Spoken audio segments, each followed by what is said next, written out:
Hi and welcome back to the giant world of tiny things. In today's video I'm going to share with you my typical macro setup for photography in the field to create images like these.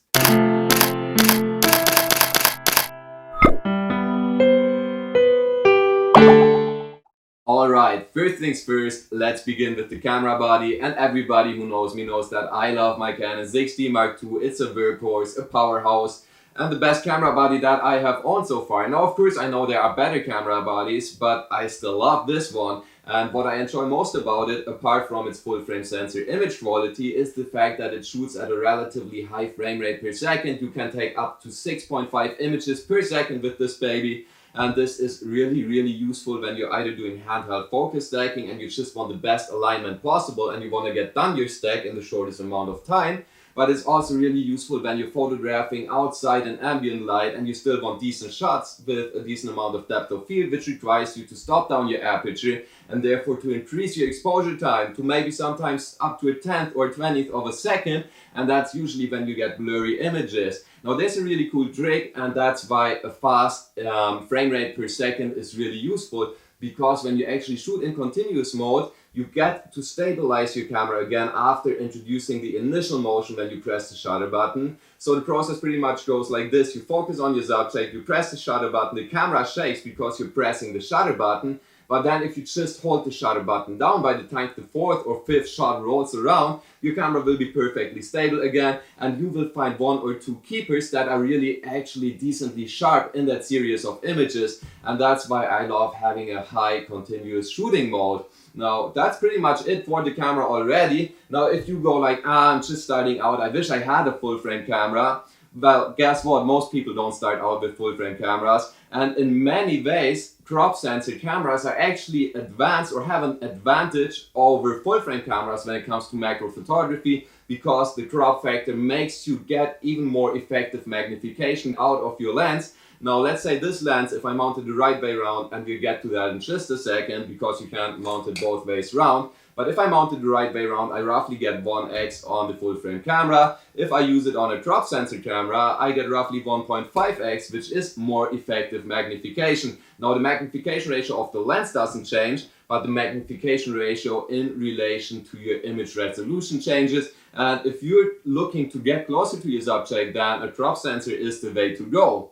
Now I think we've got the camera body covered. Now let's talk about the lenses I'm using. And as you can see, I got a couple lenses in front of me, and these two lenses are pretty much responsible for 98 to 99% of my macro work that I publish on social media or my webpage. So if you're interested, check out my gallery in the description below just to get an idea of what these lenses are capable of. Now let's name them so you can get them yourself if you're interested. I'm going to obviously place links to these lenses in the description below as well. And one of them is the Canon FD 50mm lens, which is one of the most famous and most widely available vintage lenses there is. And the other one is another Canon FD lens, but it is the FL version of the 28mm lens. And I'm using both these lenses on reverse, but I'm also using them the right way around. And this is where the beauty of these lenses really comes in, because they are incredibly versatile, because you can mount them both ways round. To reverse mount them, you simply need a reverse adapter like the one you're looking at right now. And this pretty much only is a filter ring or a little metal ring that has a filter thread that attaches to the filter thread of your camera. And on the other side, that ring has a bayonet mount that you can hook up to your camera's lens mount.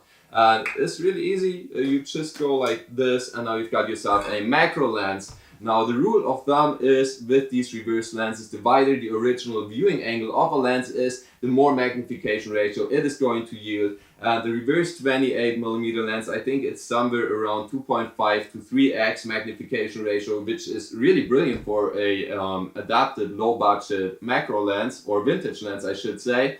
And both of these lenses are actually really budget lenses. This one usually sells for roughly $30 US, which is a really decent price, depending on the platform or the individual offer that you get. But usually it runs for roughly 30 bucks. And the 28mm lens usually sets you back by $50. And then you're obviously going to need those reverse adapters, which typically sell for another $5, so they're not gonna break the bank either. And then there's one last thing that I need to mention, which is the adapter on the rear side of the lens. Let's have a look here. And as you can see, there is a little pin inside the rear mount of that lens, inside the original rear mount. And that pin needs to be held in place in order to actually gain control over the manual aperture, because if that pin isn't held in place, the lens thinks that it's not mounted to a body, and therefore the aperture plates are not going to snap into place no matter what aperture you dial in. So you can either MacGyver this with a paper clip or something like that, or you just attach a Canon FD to EF adapter, which not only causes the pin to stay in place, but it also allows you to mount the lens the right way around. And if I were to mount this lens the right way around, just like this, it still would have a relatively wide viewing angle, but because of the different flange distance from the original Canon FD cameras to the Canon EOS cameras, this is working basically as a tiny little extension tube, that adapter that I'm using, and therefore it turns into a macro / close-up lens as well. I'm going to show you example images right now on screen. This was shot with this 28mm lens mounted the right way around. Now you're not able to focus on infinity anymore, but it's really versatile to have those two different perspectives on one and the same lens. One of them is more of a close-up / low macro magnification lens, and the other one turns it into a high magnification macro lens. That is a setup that I'm really in love with, and it just allows you to carry a lightweight setup that does require a lot of lenses and still get a large variety of looks. The lens has a beautiful bokeh, it has a nice viewing angle, and it has a really decent image quality. And the same is true for the Canon 50mm lens, which is more of a close-up lens than a true macro lens, depending on the adapter you're using it with. And of course you can mount it on extension tubes to get even closer. This image that you're seeing on screen right now, this hoverfly has been photographed with this lens reverse mounted on a full stack of extension tubes on a crop sensor APS-C camera, which was the Rebel T5i that I used at the time. By the way, a beautiful camera that you can pick up really cheap. So yeah, this is a $30 lens, and then you add on a reverse adapter for $5 and extension tubes for $15. Now you've got a $50 macro lens that really produces outstanding images. And yeah, this is just something that I'm really happy with. I've been using this setup for years. Originally, I've just been using the 50mm lens for pretty much all of my work, until eventually I decided to invest into a 28mm lens, which really was not a major setback in financial terms at all. I don't even know why I hesitated that long. And yeah, until this day, I haven't even felt the need to really purchase a true macro lens, because I love this setup, I love how versatile it is, and I always love to get off the beaten path and just try out new things. And this lens has a really unique look. And yeah, that's the setup I'm using. I think I pondered long enough about how brilliant these lenses are. Let's talk about the lighting. And for lighting, I also got a budget solution. This is the Yongnuo YN 560 version 3, which I think I paid $70 for when I first purchased them, which was probably 3 years or so ago. If you're looking to pick them up used, you'll probably pay $40 to $50. That's my estimate. And they really are beautiful flashes to work with. Now, when you're using flashes for your macro photography, you have to choose if you want them on camera or off camera, and both these options have their own advantages and disadvantages. Now, I typically like to have it on camera simply because I only have two hands, and I need one to press the shutter button and hold my camera, and if I use the other one to shine my speedlight from a certain angle, well, then I don't have another hand available to stabilize my subject. And if you're outdoors, chances are that the wind is blowing and moving your subject in and out of focus. And if that's the case, well, good luck trying to get your subject in focus. On the other hand side, taking the speedlight off camera opens up a whole lot of creative options and lighting setups that wouldn't be possible with an on-camera speedlight. And there are basically 3 different ways to take your speedlight off camera, and I've been using all of them in different scenarios and different stages of my work. And the first way is the most expensive one, and that's to use a remote trigger to go on your camera and trigger the flash remotely. This allows you to set it up wherever you want it. You can handhold it, you can just mount it to a gorilla pod or whatever you're using, and this way you have completely creative freedom. Now, if you don't want to invest in one of these, and it's not really going to break the bank, it's roughly 50 bucks or so if you pick them up new, but if you're just starting out, you might not want to invest 50 bucks in a gadget like this, then the option for you is to use an extension cord, which pretty much extends as long as you need it. This is definitely the reach of a regular arm. If you have longer arms, you should consult a doctor. I think this is not a normal arm anymore. Anyway, it connects the flash hot shoe of your camera with the hot shoe of your flash, and that allows you to hold it wherever you need it, and that allows you to flexibly shine the light from whatever angle you want it to come from. But if you don't want to spend any money on your off-camera speed light, you can use the flash that's integrated into many cameras to trigger this speed light as a slave speed light. And most flashes have that option where you can just dial in the option slave, and that means that it shoots whenever it sees another flash being emitted by your camera, for example. Now, if you have a full frame camera like me without an integrated flash, this is not gonna be very practical because you need an on-camera flash to trigger the off-camera flash. So yeah, that's pretty much it for the off-camera flashes. Usually I'm using an on-camera flash, and to make the light look more pleasing and really soft and diffuse and not have any specular highlights that are too harsh or any too harsh shadows,